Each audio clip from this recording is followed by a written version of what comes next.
What's up, everybody? Welcome to Podcast Now. I'm Alex. I'm once again joined by Tyler. In this video, we want to talk about Kingdom Hearts Dark Road, formerly Project XEHANORT. We kind of want to talk about what to expect from this game. We want to talk about the Master of Masters' involvement in it. But I'm going to be reading just very quickly. I'm going to hand over to Tyler to give his explanation. Basically, what we got. So one of the most important things we know about this is we're getting more info after late February. They couldn't say around late February. They couldn't say, however, other better ways to say it. After mid-February, we're going to get more info. We will be covering it on this channel, so if you guys are into Kingdom Hearts, make sure you guys stay tuned because we will cover this game completely, but we're going to get more info there. All we know now is, again, it was formerly called Project XEHANORT. Now they've given it the name Dark Road. This is going to be launching on iOS and Android devices worldwide in the spring.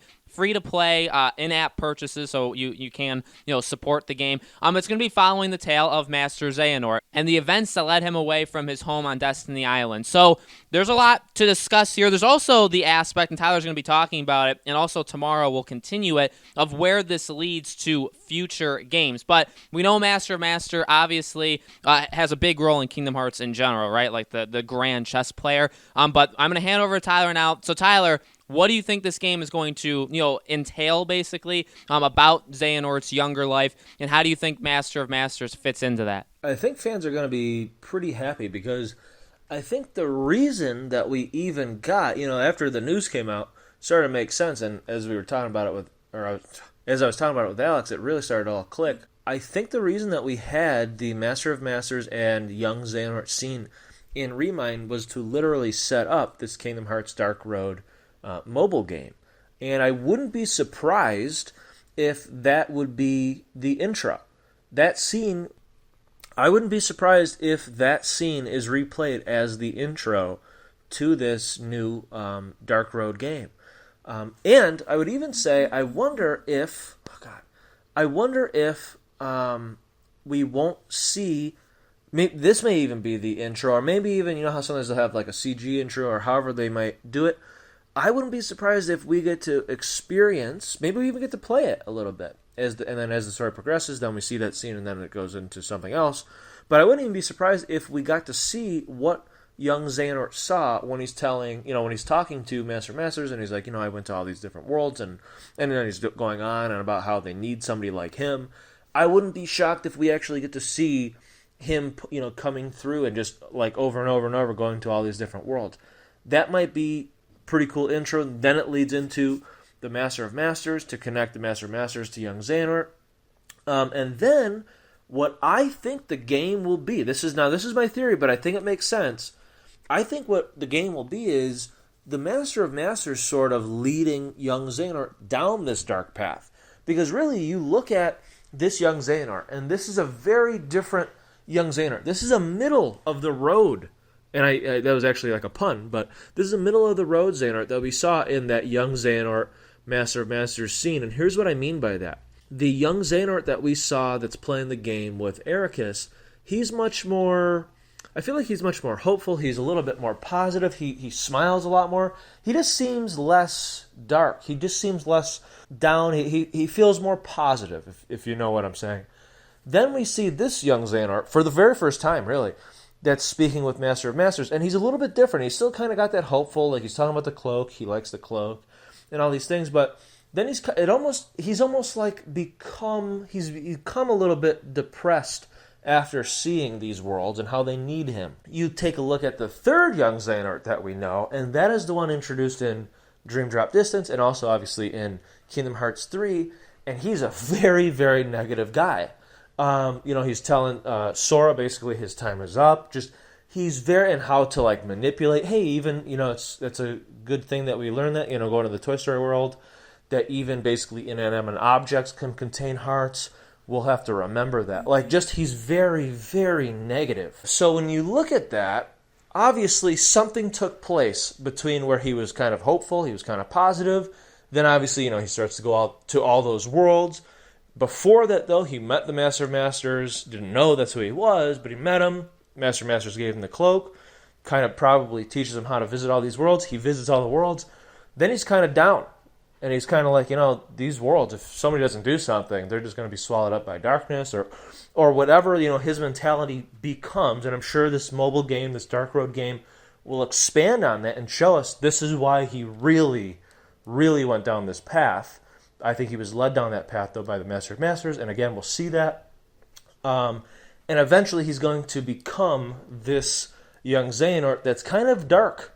He's kind of like he doesn't seem like he's that nice. In fact, I always felt, and you guys can let me know in the comments below, I don't know, maybe it's just me, I kind of always felt that the young Xehanort that was in Kingdom Hearts 3 and Dream Drop Distance was kind of darker and a little bit more evil than Master Xehanort. I just get that vibe. He just really seems very, very dark. So I don't know, that's my little feeling on that, I don't know. But I think it makes sense to have or expand on that Master of Masters involvement with young Xehanort, simply because now you're creating this connection where we already know Master of Masters had to do with the Age of Fairy Tales, and we know that the Kingdom Hearts Union Cross game, that has to do with the Age of Fairy Tales. So now and that's a mobile game. So now you kind of have a direct line in terms of the mobile games with the Union Cross and that whole age and the Master of Masters and how he was in that age and with the foretellers and yada, yada, yada, and then back cover and all those things. So I think it makes sense to have him involved. I think now that they had that scene in Remind, we kind of know, hey, you know, it probably was the Master of Masters that was telling young Xehanort these things and kind of led him down this path. So to show us that makes a lot of sense. And in another video, we're going to go even further on that. But in that next video, you know, when we kind of expand on even this thought process, and I want to know what you guys think too in the comments, but I think it makes sense to use Xehanort, essentially the villain of the past, you know, this Xehanort saga, and we use him to lead us into the next saga. That actually makes a lot of sense. And he can be a character because he is from an age that's, you know, in the past that can be used to tie in the foretellers, the Master of Masters, and all of those characters, Lushu, all of them, into what would be eventually Kingdom Hearts 4. It makes a lot of sense. So that's my theory on it. I think that's what to expect. I honestly don't know what else it would be. Because again, that young Xehanort that's playing the game with Ericus, he kind of seems like a nice guy. Like he doesn't really seem like he's been a little bit corrupted yet. So I know that's the image that they're showing there with the chess piece. I think it's going to take place after Ericus and Xehanort kind of finish their little game. I wouldn't be shocked if, hey, you know, there's the Master of Masters. He's kind of like outside and kind of puts this little thing in his ear. Very similar to what? And that's a mirror of the scene of Terra trying to become a master, Keyblade Master in Birth by Sleep. He doesn't get it. He's walking past. Who's there in the hallway? Master Xehanort says a little comment, kind of, intrigues Terra a little bit.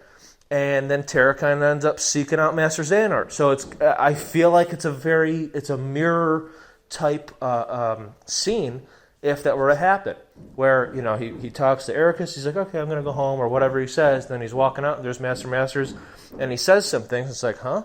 And then it leads into that Remind scene, and then now we start the game. I don't know. That's kind of how I'm getting a feeling on it. So guys, let us know in the comments below. What do you think about Dark Road? What are you expecting it to be about? Anything in regards to that game and Kingdom Hearts in general, of course, let us know in the comments below. Like Tyler said, tomorrow's video, we're going to be taking a step forward and talking about really what comes after that. I know we already, you know, that is the next Kingdom Hearts, you know, official Kingdom Hearts game, but we want to talk about what that's going to lead into going forward. And as I said in the beginning of the video, once this game does come out, once we get more info on this game, all that kind of stuff, we will continue to cover it on this channel. So if you guys are interested in Kingdom Hearts, you guys have been with us for 3, for Remind, we're going to be continuing it with Dark Road and whatever comes after, okay? So more Kingdom Hearts videos every single day still. We've got lots of ideas still to come, and like I said, we'll be continuing Kingdom Hearts long term as well. So thank you all so much for watching, and we'll see you in tomorrow's video.